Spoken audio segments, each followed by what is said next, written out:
Portals either, right? No portals. No These portals. are big changes, Chris. Big changes. You play a badass bounty hunter in a Blade Runner-like universe. It's really, really cool. So what are the links to Prey then? I mean, because a lot of people say, well, no portals, no Tommy. How is this Prey? Well, it's Prey because we're kind of exploring both sides of the Predator-Prey relationship. Okay. So Prey 1, Tommy was the Prey. Prey 2, the new character, Killian Samuels, he gets to be the hunter. Okay. So and another big aspect of the connection between the two is, of course, Tommy himself. We're not going too much into Tommy. You're going to be hunting role. Tommy? I don't want to go into that. Okay. But Tommy's definitely very much a part of the game. So we will hear more about Tommy. Tommy Absolutely, has not been forgotten about. The portals have been forgotten. There are no portals in Prey 2. No portals. All right. Laying that on the line. Now, let's take a look at this world. I mean, it's amazing. It matches the CG that we saw last week really well. So you're in this, this Blade Runner-esque world, and I know as a bounty hunter, obviously, missions are important, earning money, Absolutely, right? yeah. Well, a big part of it is, like what you're seeing here is we're going after one particular type of alien. This is kind of a mafia-like guy by the name of Dugar, and he's got the ability to teleport. So you have to use, and the player cannot teleport, so you have to use the full range of your abilities. Like right now we're using shoulder-mounted rockets to try to kill a bunch of his henchmen. Wow. Dugar can teleport away, and the player has to use these cool parkour abilities to chase him down, like he's going to chase him into a casino here and then try to capture Dugar. So as you're going after him, you have to like always stay close to the target because he could possibly get away. So, like I said, you have to like slide under things. So is this game? I mean, really just finding targets, hunting them down, sort of is it a chase game, or how would you describe the game? Chase is a big component of it. Yeah, it's not just chase. I mean, chase is one big part of it. I mean, as a bounty hunter, there's a lot of different missions you take. You could take chase missions, you could take assassination missions, you could take like recovery missions where you go after like an innocent and try to recover him from someone who's, say, holding him hostage, that type of thing. Wow. So as you go through this, you obviously have different types of aliens. This part of the game, where are we seeing? Is this early in the game?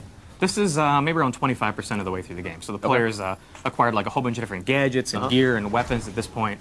So, but this particular level this is just like one fraction of all the different levels in the game. So. Right.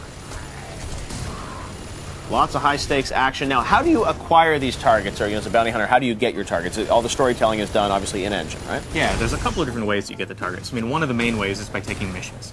Clients will contact you and say, hey, I need a bounty hunter to go and capture or kill this particular guy. So you could do that. The other way is there's a lot of different scum and alien criminals throughout this world. So as you're wandering around kind of exploring the world, you'll come across them. They're just like hanging out in a bar, or they're gambling, or they're like trying to shake someone down for money. You'll find them, and then you can track them down and take them down. So do you always have to take down the alien? You have to kill them, or are there different options about how you're going to You've got different options. You could capture them, you could kill them. Some guys are wanted alive, some are alive or dead, so you get to choose how you take them down. You might get more money if you capture them alive versus dead. And what are you going to do with all this money? Upgrade yourself. You get cool weapons, cool gadgets.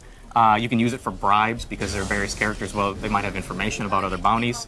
You might have to threaten them to try to get the information, or if you want to try to take the more honorable route, you could try to bribe them and get the information that way instead of, the kind of threatening route. Now, the targets obviously get more difficult as you move on in the game. How does the gameplay change, though? Throughout the game? Yeah.